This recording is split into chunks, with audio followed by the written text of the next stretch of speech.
નિયમિત ચુંબકીય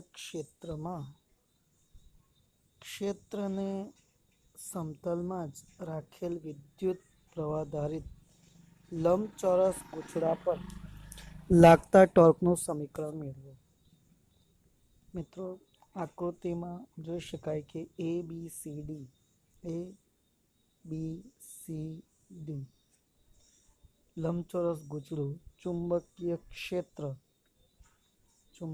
ક્ષેત્ર કે જ્યાં એન અને એસ છે તેની વચ્ચે રાખ્યું છે કે જેથી ગૂંચળાનું સમતલ ચુંબકીય ક્ષેત્રમાં જ રહે.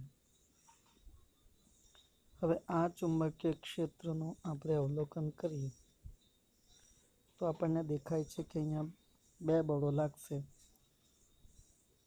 તે બળોની દિશા જે છે પરસ્પર વિરુદ્ધ દિશામાં અને તેમની વચ્ચે a/2 જેટલું અંતર રહેશે. ધારો કે ABCD ગૂંચળામાં વહેતો પ્રવાહ I જેટલો હોય અને AB ને DC બરાબર b હોય. તે જ રીતે AD અને BC વચ્ચે A બાજુની લંબાઈ હોય તો તેનું ક્ષેત્રફળ જે છે A બરાબર A × B થાય. આ ચુંબકીય ક્ષેત્ર ગૂંચળાની બાજુઓ AD અને BC પર કોઈ બળ લાગતું નથી કારણ કે આ બાજુઓ માટે IA અને B પરસ્પર સમાંતર છે.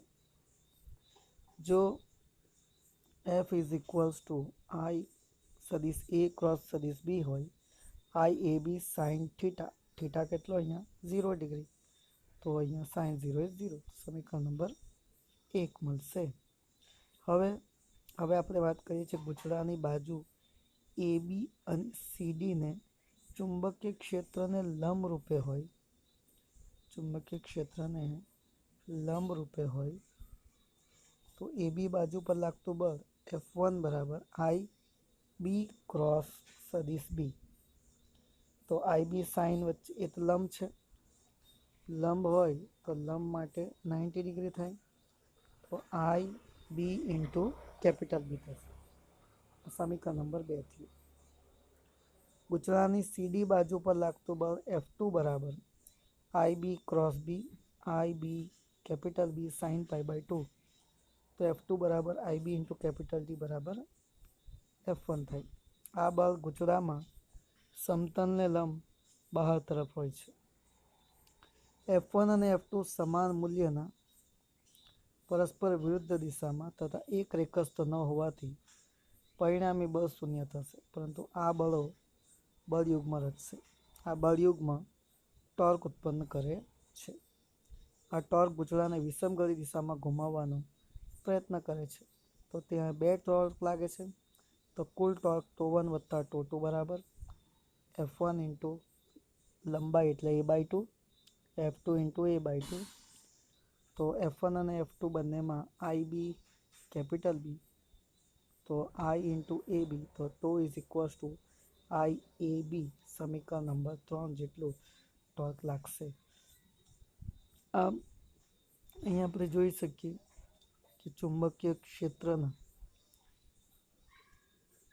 લંબરૂપે કોઈક વાહક તારમાંથી વિદ્યુત પ્રવાહ વહે તો તેના પર આ વાહક તાર પર લાગતું ટોર્ક એ IAB જેટલું થશે. નિયમિત ચુંબકીય ક્ષેત્રમાં ચુંબકીય ક્ષેત્ર B ના સમતલ સાથે કોઈ ખૂણો બનાવે તેમ રાખેલા વિદ્યુત પ્રવાહધારિત લંબચોરસ ટુકડા પર લાગતા ટોર્કનું સમીકરણ મેળવો. હવે અહીં આકૃતિમાં દર્શાવ્યા પ્રમાણે નિયમિત ચુંબકીય ક્ષેત્રમાં B ના સમતલમાં વિદ્યુત પ્રવાહધારિત ABCD છે, જે આપણે આગળ થિયરીમાં લખી ગયા છે. જસ્ટ લાઈક તેના જેવું જ આવશે. ગૂંચળાના સમતલને લંબ ચુંબકીય ક્ષેત્ર B સાથે થીટા કોણ છે, તો BC અને DA બાજુઓ પર લાગતા બળો સમાન મૂલ્યના પરસ્પર વિરુદ્ધ દિશામાં, તો BC અને DAના દ્રવ્યમાન કેન્દ્રને જોડતી રેખા પર એક જ રેખામાં લાગે છે. એટલે આપણે આકૃતિમાં જોઈ શકીએ છીએ કે આ બંને જે છે કોણ BC અને DA આ બંને જે છે સમાન મૂલ્યના પરસ્પર વિરુદ્ધ દિશામાં અને એ જ રીતે BC અને DA મુજબ તેમના દ્રવ્યમાન કેન્દ્રો બી એક જ રેખામાં આવેલા છે. તેથી આ બળો એકબીજાની અસરને શું કરશે? નાબૂદ કરશે. એટલે પરિણામે ટોર્ક BC અને AD માટે તો 0 થઈ ગયો. હવે બચ્યું કોણ? બીજી બે બાજુ. બીજી બે બાજુ કઈ?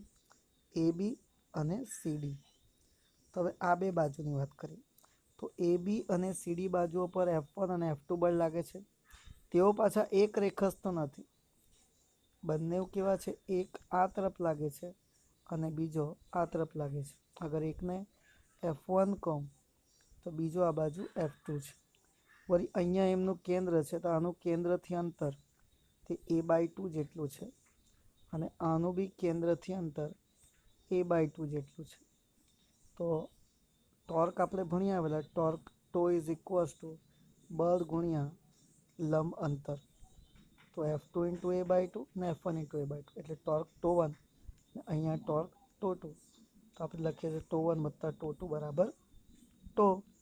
તો આપણે આગલી થિયરીમાં જોઈ ગયા તે પ્રમાણેનું પરિણામ આવશે IAB સાઇન થીટા.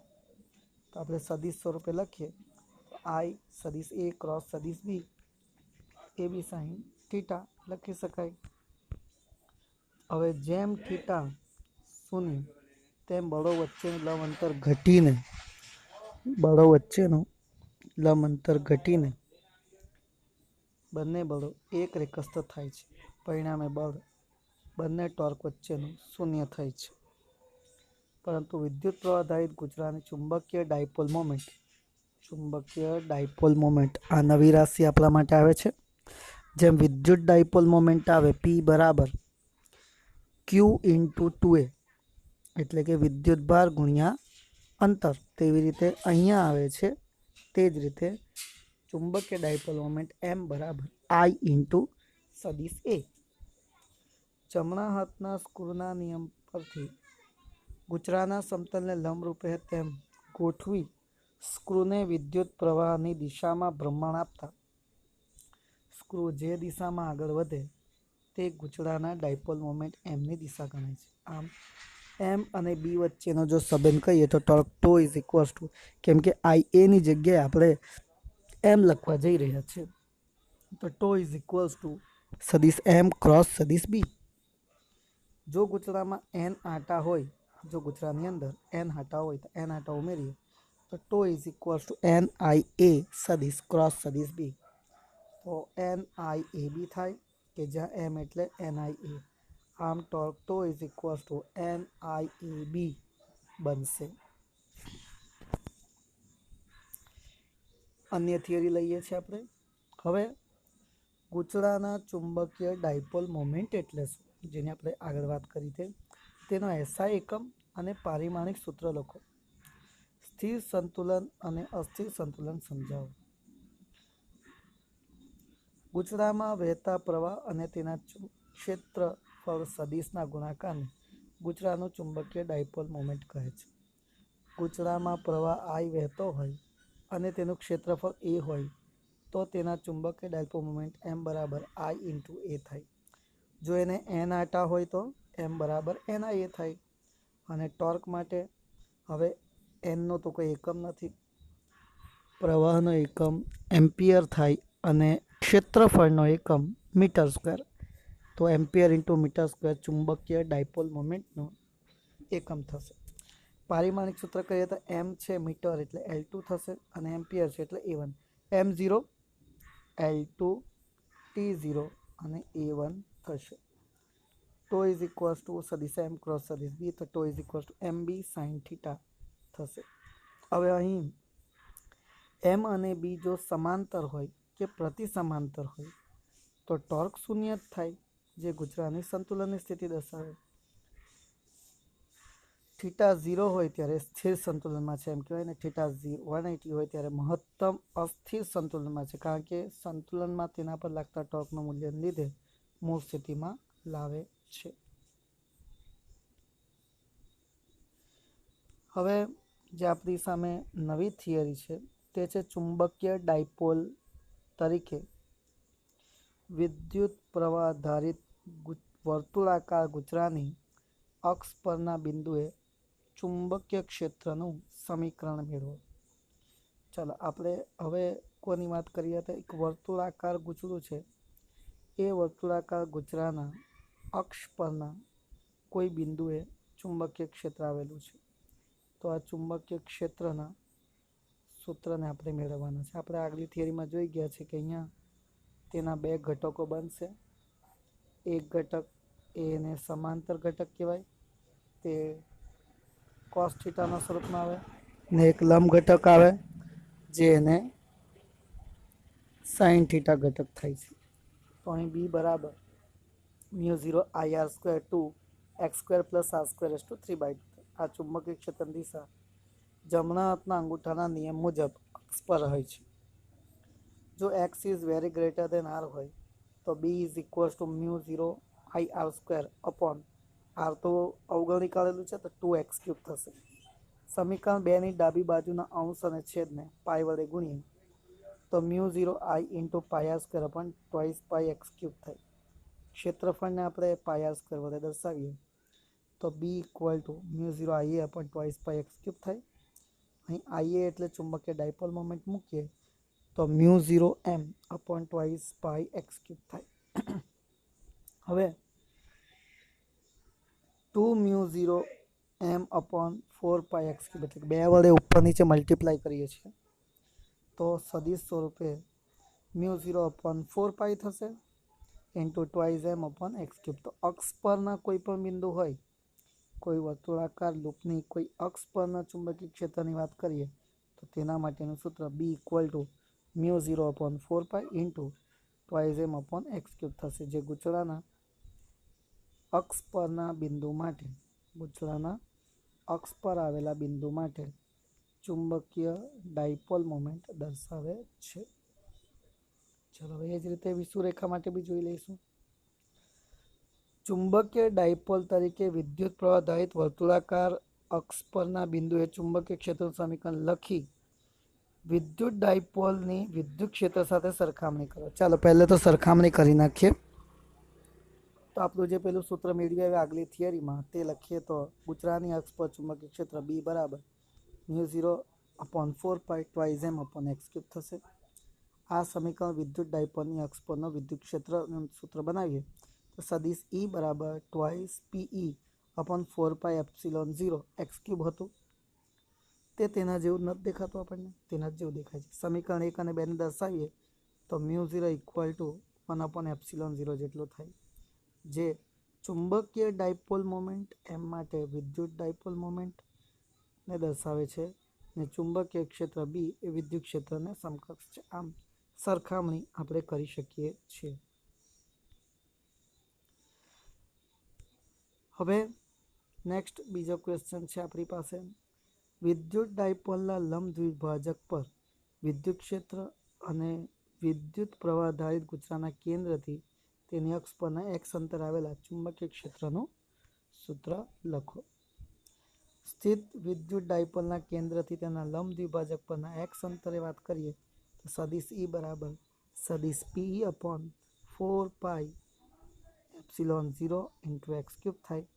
વિદ્યુત પ્રવાહ આધારિત ગુચરાના કેન્દ્રથી તેની અક્ષ પરના x અંતરે આવેલા બિંદુએ ચુંબકીય ક્ષેત્ર b બરાબર μ0 અપોન 4π m અપોન x³.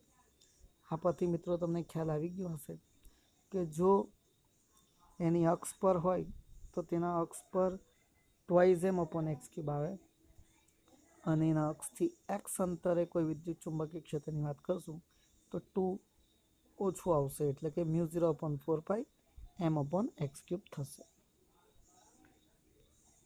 હવે બીજો ક્વેશ્ચન લઈએ. વિદ્યુત ડાયપોલ અને ચુંબકીય ડાયપોલ વચ્ચેનો પાયાનો તફાવત શું છે? તો વિદ્યુત ડાયપોલ અને ચુંબકીય ડાયપોલ વચ્ચેનો પાયાનો તફાવત એ છે કે વિદ્યુત ડાયપોલ એ બે મૂળભૂત એકમ વિદ્યુતભાર અને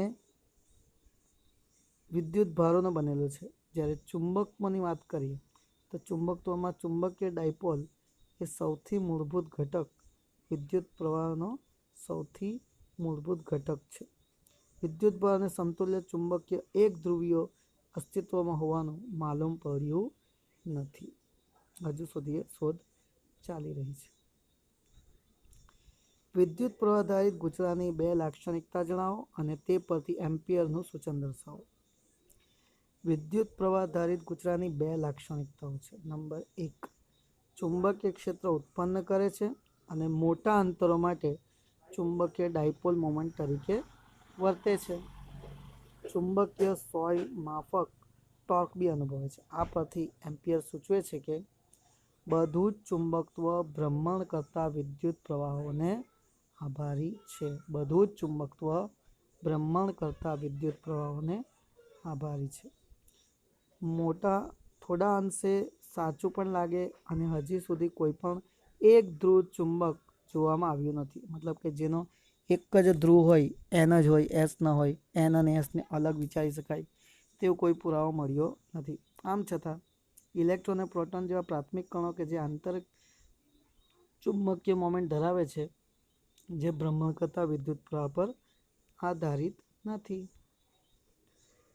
ચાલો હવે આપણે ન્યુક્લિયસમાં ફરતા વિદ્યુત ભાર આપણે ઇલેક્ટ્રોનની ગતિને કારણે બોરના મોડેલની મદદથી ન્યુક્લિયસની ફરતે પરિભ્રમણ કરતા ઇલેક્ટ્રોનની ચુંબકીય ડાયપોલ મોમેન્ટનું સમીકરણ મેળવીને ગાયરોમેગ્નેટિક ગુણોત્તર સમજાવીશું.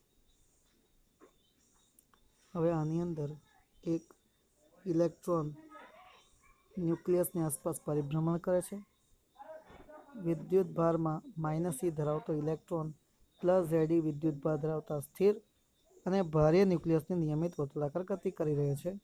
તેના માટે વિદ્યુત પ્રવાહ Q/T, Q એટલે E, E/T થાય. ધારો કે r ઇલેક્ટ્રોન કક્ષાની ત્રિજ્યા r હોય અને તેની ઝડપ v હોય તો v બરાબર 2πr. ઝડપ બરાબર અંતર ભાગ્યા સમય. અંતર અહીંયા પરિઘ છે.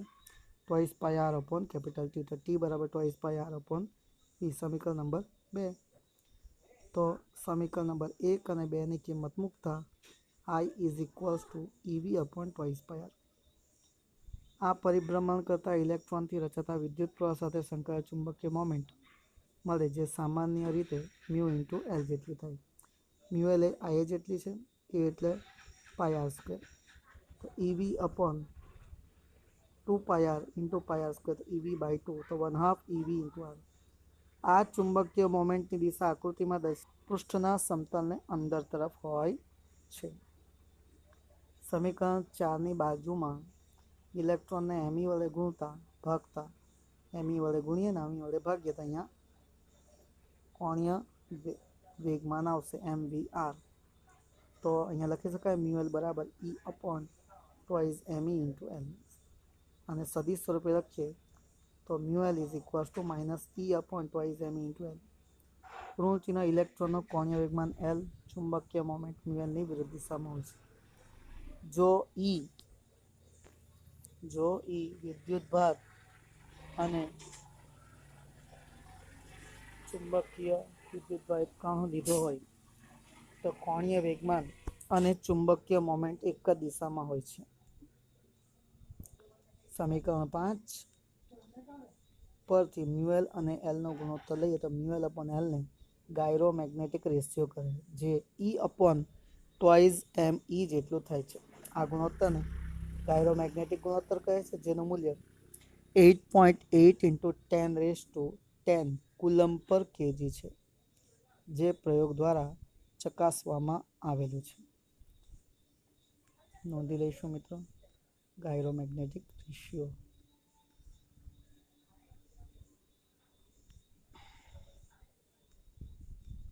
હવે બોરના પ્રથમ અદિત તર્કની ચર્ચા કરીએ કે બોર મેગ્નેટોન કોને કહે છે એને સમજાવીએ. તો બોરના અદિત તર્ક આપ્યો કે કોણીય વેગમાન અમુક વિભિન્ન મૂલ્યોનો સમૂહ ધરાવે છે, જેને બોરની ક્વોન્ટમીકરણની શરત કહે છે. સૂત્ર L બરાબર nh/2π, જ્યાં n એ પૂર્ણાંક છે અને h પ્લાન્કનો અચળાંક છે. hનું મૂલ્ય 6.625 × 10⁻34 જૂલ × સેકન્ડ છે. જો આપણે મ્યુએલના સૂત્રમાં કિંમત મૂકીએ E/2m/L, એલની જગ્યાએ કોણીય વેગમાન NH/2 તો n=1 હાઇડ્રોજન જેવા પરમાણુ માટે ગણતરી કરીએ તો મ્યુ મિનિમલ બનશે. E/2m/H/2 ની ગણતરી કરશું. Eની કિંમત 1.6 × 10⁻19, Hની કિંમત 6.625 × 10⁻34, 2 2 4, પાઈ એટલે 3.14, Me એટલે 9.1 × 10⁻31. ગુણાકાર કરીએ તો 9.27 × 10⁻27 એમ્પિયર × મીટર સ્ક્વેર. આ મૂલ્ય લઘુત્તમ દર્શાવે છે. મ્યુએલના આ લઘુત્તમ મૂલ્યને બોર મેગ્નેટોન કહે છે. તો નોંધી લઈશું એને.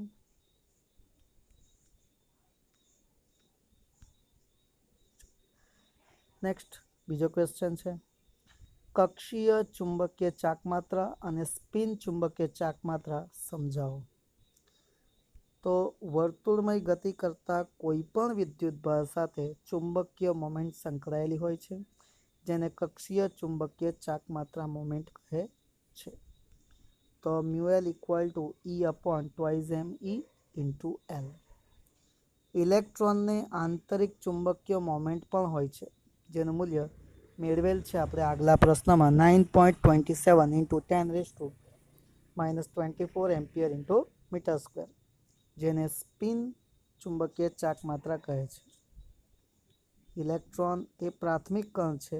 તેને ભમરડા કે પૃથ્વીની જેમ ફરવા માટે કોઈ અક્ષ હોતી નથી. આમ છતાં તે આંતરિક ચુંબકીય ચાકમાત્રા ધરાવે છે. સમજી લો. 10 સેન્ટીમીટર બાજુવાળા એક ચોરસ ગૂંચળાને 20 આંટા છે. તેમાંથી 12 એમ્પિયર વિદ્યુત પ્રવાહ પસાર થાય છે. આ ગૂંચળું શ્રેયોલંબ લટકાવેલું છે અને ગૂંચળાના સમતલને 0.8 ટેસ્લા મૂલ્યના સમક્ષિતિજ નિયમિત ચુંબકીય ક્ષેત્ર સાથે 30 ડિગ્રીનો ખૂણો છે. તો ટોર્ક કેટલું થાય? બહુ સિમ્પલ ક્વેશ્ચન છે. આપણી પાસે આ ચુંબકીય લૂપ હોય, ચોરસ લૂપ, તો ચુંબકીય ક્ષેત્રમાં મૂકેલ આ વિદ્યુત પ્રવાહ ધારિત ચોરસ લૂપ પર લાગતું ટોર્ક તો =NIAB sin θ. એનની કિંમત આપણને આપેલી છે 20 આંટા, આઈની કિંમત છે 12 એમ્પિયર, એની કિંમત છે 10 સેન્ટીમીટર બાજુ એટલે 10 10 100, તો 100 સેન્ટીમીટર એટલે 0.1 મીટર સ્ક્વેર થશે.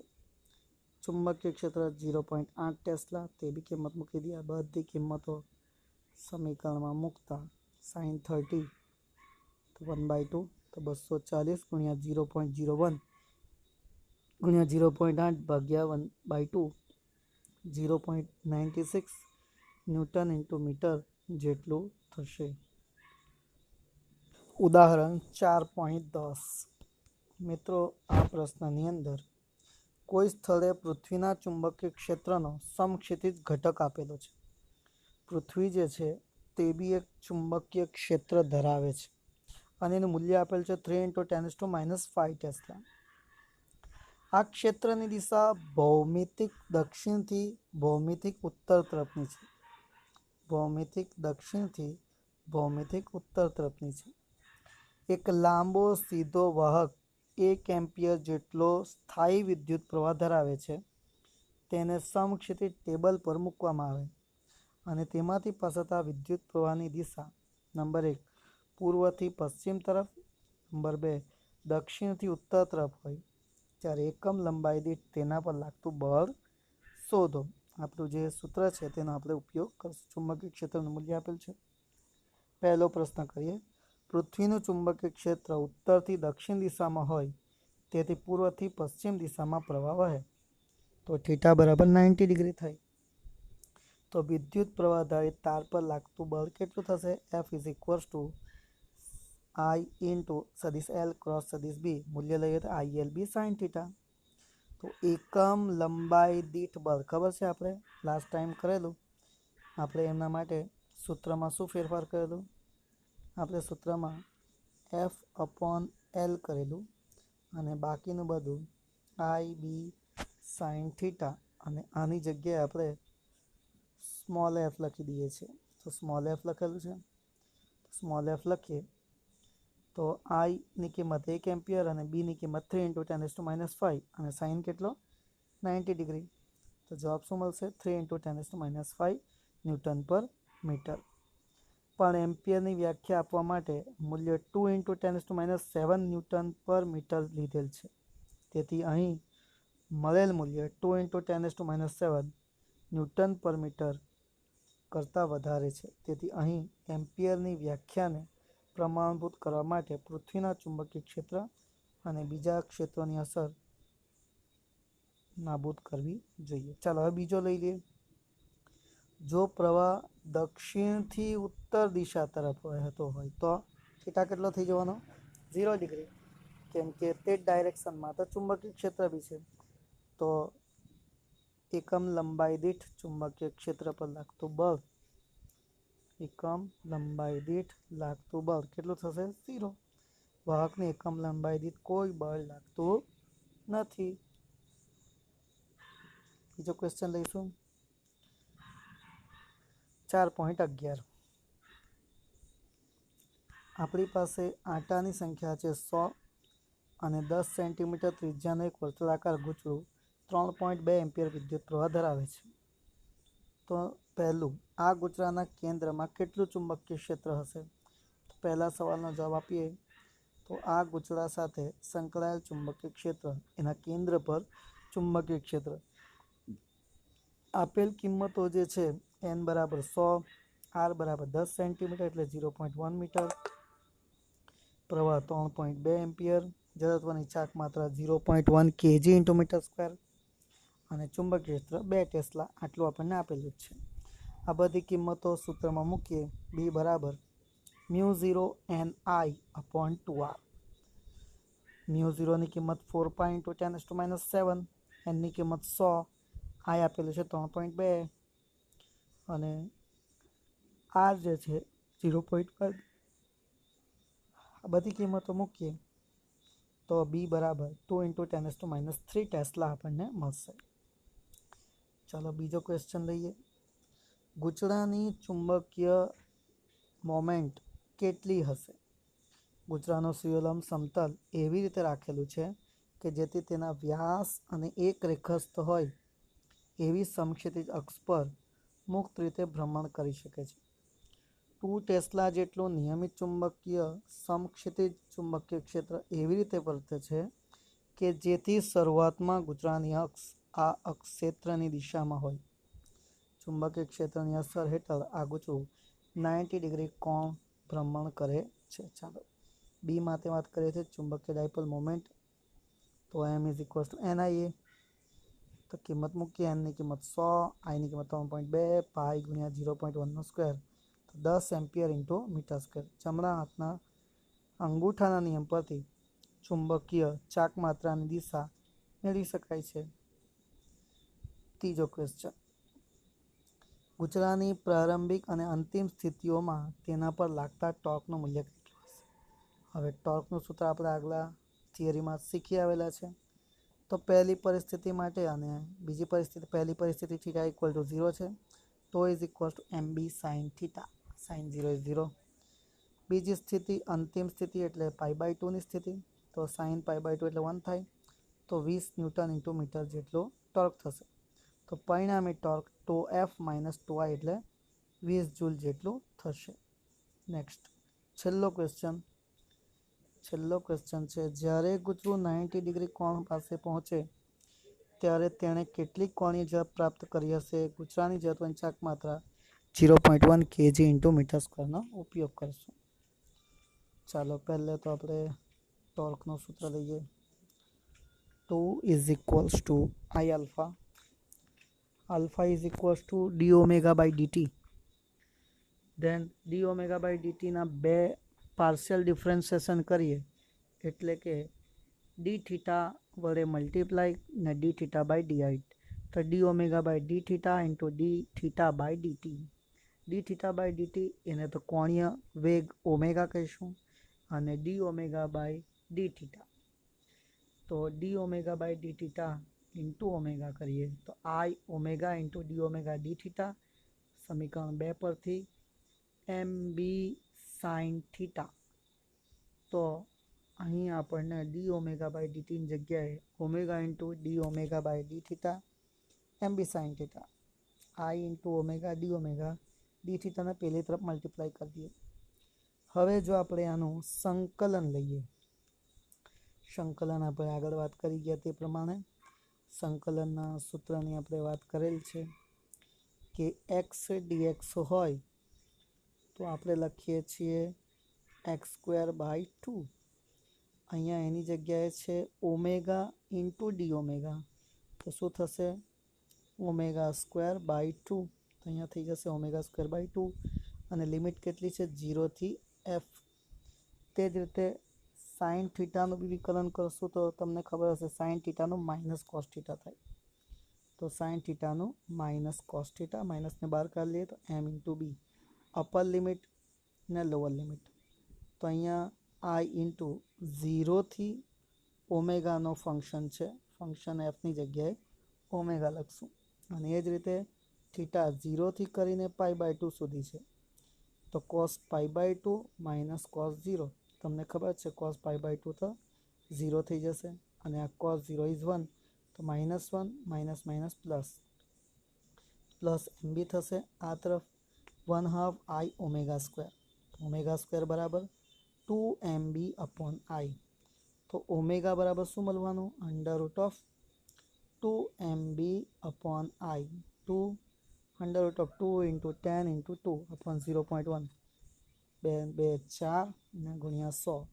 400નું વર્ગમૂળ કેટલું થશે 20 રેડિયન પર સેકન્ડ થશે। તો મિત્રો આ રીતે આ ક્વેશ્ચન બી પૂર્ણ થાય છે તો નોંધી લઈશું અને ક્વેશ્ચનમાં 4 ભાગ પડે છે એટલે આપણે જાણી શકીએ કે 4 ભાગ પડે છે એ હિસાબે આ ક્વેશ્ચન આપણને 4 માર્કમાં પૂછી શકાય છે બરાબર। ચાલો બીજો ક્વેશ્ચન લઈશું। આ ક્વેશ્ચન થોડું માહિતી માટે જ છે પણ લઈ લઈશું। વિદ્યુત પ્રવાહ ધારિત એક વર્તુળાકાર ગૂંચળું લીસા સમક્ષિતિજ સમતલ પર રહેલું છે એવું કોઈ નિયમિત ચુંબકીય ક્ષેત્ર ઉત્પન્ન કરી શકાય કે જેથી ગૂંચળું જાતે ભ્રમણ કરવા લાગે તો જવાબ એ ના કારણ કે ગૂંચળાને શિરોલંબ અને અક્ષને અનુલક્ષીને ભ્રમણ કરાવવા માટે તેના પર લાગતું ટોર્ક શિરોલંબ દિશામાં હોવું જરૂરી છે કેમ કે torque toe = I × A × B થાય અને ગૂંચળાનું ક્ષેત્રફળ સદિશ એ શિરોલંબ દિશામાં હોવાથી કોઈપણ ચુંબકીય ક્ષેત્ર B માટે ટોર્ક ગૂંચળાના સમતલમાં જ હશે। જો ટો = I AB sin θ જો θ 0 લઈએ તો ટોર્ક બી 0 થઈ જાય તેથી ગૂંચળું જાતે ભ્રમણ કરવાની તો વાત જ ના આવે। ચાલો બીજો ક્વેશ્ચન લઈએ। બીજા ક્વેશ્ચનની અંદર વિદ્યુત પ્રવાહ ધારિત એક વર્તુળાકાર ગૂંચળું બાહ્ય નિયમિત ચુંબકીય ક્ષેત્રમાં રહેલું છે। જો ગૂંચળું મુક્ત ભ્રમણ કરી શકે એવું હોય તો સ્થિર સંતુલનમાં તે કઈ દિશામાં ગોઠવાયેલું હશે દર્શાવો કે આ ગોઠવણીમાં કુલ ક્ષેત્ર બાહ્ય ક્ષેત્ર વત્તા ગૂંચળા વડે ઉદ્ભવતું ક્ષેત્રનું ફ્લક્સ મહત્તમ હશે। ચાલો બતાવીએ। નંબર 2 વિદ્યુત પ્રવાહિત ગૂંચળા માટે વર્તુળાકાર ગૂંચળાને બાહ્ય સમાન ચુંબકીય ક્ષેત્રમાં એવી રીતે મૂકવામાં આવે કે જેથી ગૂંચળાનું ક્ષેત્રફળ સદિશ એ અને બાહ્ય ચુંબકીય ક્ષેત્ર એક જ દિશામાં ગોઠવાયેલા હોય તો ગૂંચળું સ્થાયી સ્થિતિમાં હશે। ગૂંચળામાં વિદ્યુત પ્રવાહ વહે છે તેથી તેના કેન્દ્ર પર ઉદ્ભવતું ચુંબકીય ક્ષેત્ર મૂલ્ય આપણે આગળ જોઈ ગયા છે B = μ0I/2r થાય તો આ સૂત્ર અનુસાર તેની અક્ષની દિશામાં હશે તેથી આ ચુંબકીય ક્ષેત્રના લીધે પણ ગૂંચળા સાથે વિદ્યુત ફ્લક્સ સંકળાયેલ છે અને બાહ્ય ક્ષેત્રના લીધે પણ વિદ્યુત ફ્લક્સ સંકળાયેલ છે આમ બંને ચુંબકીય ક્ષેત્રને કારણે ગૂંચળા સાથે સંકળાયેલ વિદ્યુત ફ્લક્સ મહત્તમ હશે। ચાલો છેલ્લું ક્વેશ્ચન છે એનો છેલ્લો ક્વેશ્ચન પૂછેલ છે અનિયમિત આકાર ધરાવતું વિદ્યુત પ્રવાહધારિત ગૂંચળું બાહ્ય નિયમિત ચુંબકીય ક્ષેત્રમાં રહેલું છે જો તાર નરમ હોય તો શા માટે વર્તુળ આકાર ધારણ કરે છે આપેલ પરિમિત માટે એટલે કે આટલા પરિઘ માટે બીજા આકારો કરતાં વર્તુળાકાર ક્ષેત્રફળ મહત્તમ હોય છે. જ્યારે ગૂંચળું ચુંબકીય ક્ષેત્રને લંબરૂપે હોય ત્યારે મહત્તમ ફ્લક્સ આવરી લેવા તે વર્તુળાકાર ધારણ કરે છે. તો મિત્રો અહીં આપણે આજનો વર્ગ સમાપ્ત કરીએ છીએ. આવતીકાલે ફરી પાછા મળશું. Thank you.